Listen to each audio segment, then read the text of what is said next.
Hi, in this video we're going to talk a bit about shin splints. So what shin splints are, some of the causes behind them, and some of the signs and symptoms that you might get if you're experiencing them.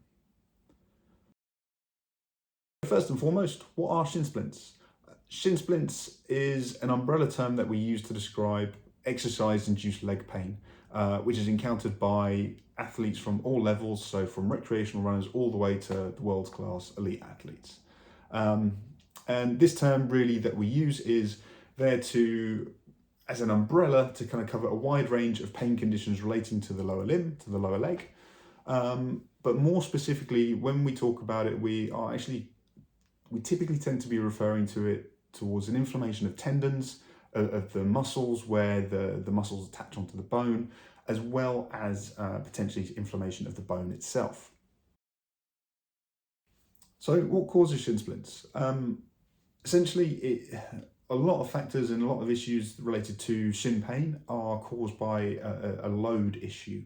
So whether the tissues are being overloaded, so they're being pushed beyond the limits of what they can cope with, or ultimately just by doing something that is of a normal kind of stress and normal expectations, the tissues aren't able to tolerate that load, so they're kind of poorly conditioned. So you can either overload and push too hard, or you can do a normal level of activity, but the tissues aren't tolerant to them. So that's one thing that can cause it. So for example, somebody who's not been active for a long period of time, starts running, gets a lot of miles in their training very quickly. That is someone who is overloading their tissues because they're kind of doing a lot very quickly. But the body is also not able to keep up with the demands of that, and therefore isn't able to tolerate the loads just yet. So that's a load issue with regards to kind of a cause behind shin splints and shin pain. Other issues that might cause shin pain are kind of mechanical related issues. So any stiffnesses, restrictions, or kind of flexibility issues somewhere in the lower limb, the ankles, the knees, the hips, for example. Those can cause some issues relating to mechanical properties. So if somebody has excess pronation in the foot, so a bit too much movement in the foot, that can cause a bit more stress through the bones. If they have a restriction, that can cause excess impact. So the load acceptance and the kind of ground reaction force is more marked through the bone rather than being dissipated through nice mobile joints. Other causes can also be due to the use of improper footwear.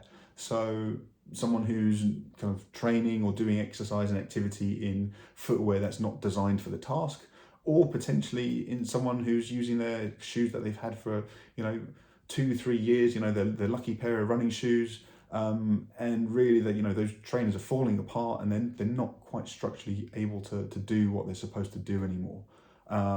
So inadequate shock absorption from those shoes creates increased stress through the bones or the tissues, which ultimately pick up the slack and start causing the symptoms. Okay. One other thing that can cause shin-related pain or shin splints is training on hard surfaces. So if there's a hard impact of surface that someone's training on, kind of, again, high ground reaction force can cause that pressure and that stress through the bones. Some of the signs and symptoms that you might get if you have shin splints are pain over kind of the respective areas of the tibia, which is the long bone down the bottom of the shin. So typically we tend to see this on the inside of the shin bone or towards the front. And typically people will report kind of tenderness between about 3 centimeters to about 13 centimeters above the foot. So as you're touching the leg, kind of along that 3 to 13 centimeter mark, you might be reporting pain.